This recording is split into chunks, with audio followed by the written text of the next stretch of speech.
Hi everyone. So today is day 5 of my journey of going from a survivor to a thriver. And yesterday we talked about, confronting your perpetrator and the person that or people that have done things. And this is not just for like sexual assault and abuse. I mean, this is my story, but you can use these tactics in any area of your life where people have done you wrong. Um, there's different ways to connect with these people without actually having to talk to them. Like you can write them a letter and you don't even have to give it to them. You could mail it to them, you can burn it, but just getting it out on paper and getting it out of your body helps. So that was definitely something that I wanted to add from yesterday. You want to listen to your gut right here, not just your heart and your mind, but your gut. And if your gut tells you, to do something, by all means, go for it. But just be prepared that, not everybody's going to support you in it. Some people are going to think you're crazy for wanting to reconnect with this person. But if you need to do it for yourself, then go for it. Just make sure that you're safe, and really the safest way to do it is to write letters, really. And I've done plenty of that with my family members and friends and just people, who just couldn't connect with me, right?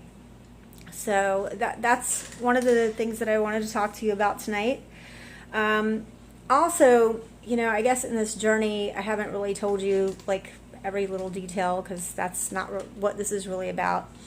But the man that did this to me, I do have a really beautiful story I was going to share really quick. And basically, before I confronted him probably, I don't know, it was like a month or two after, but a couple weeks after this happened.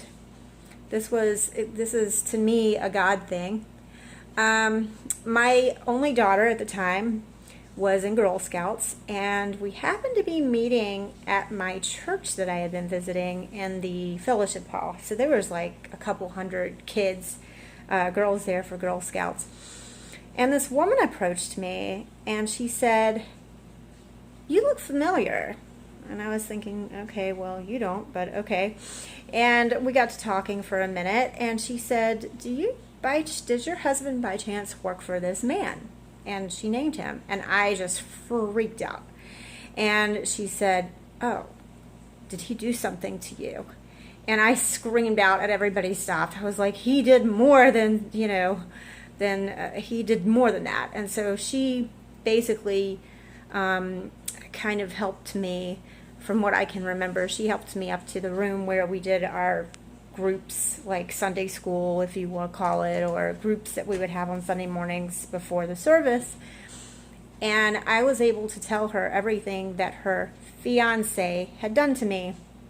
And she said, she was in shock, but she also said, that's so weird because he's not even divorced yet. We're waiting for his divorce to go through before we can get married. In the meantime, he's gotten this girl pregnant and he's taking care of her baby on the weekends. And I've got 2 daughters, a 9 and a 12-year-old, and this whole thing seems shammy. Not to mention, he just bought me a Lexus for no reason at all. And I said, no, he bought you a Lexus because he felt guilty. And this man was super wealthy. He owned most of the town we lived in. And, it was just crazy. But I helped save her from getting involved with him, which was great. She bought me a little piece of my body back that he had taken, and I even told her that I felt like maybe she had brought back a piece of me without knowing.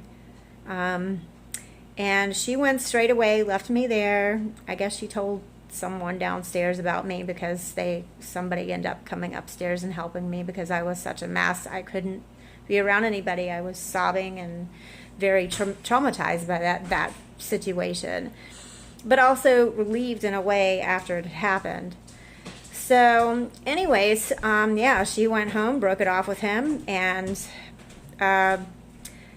a few weeks after I confronted him, I went back up there to visit some friends because I had moved 5 hours away to be with my mom and just to try to heal. My husband and I had.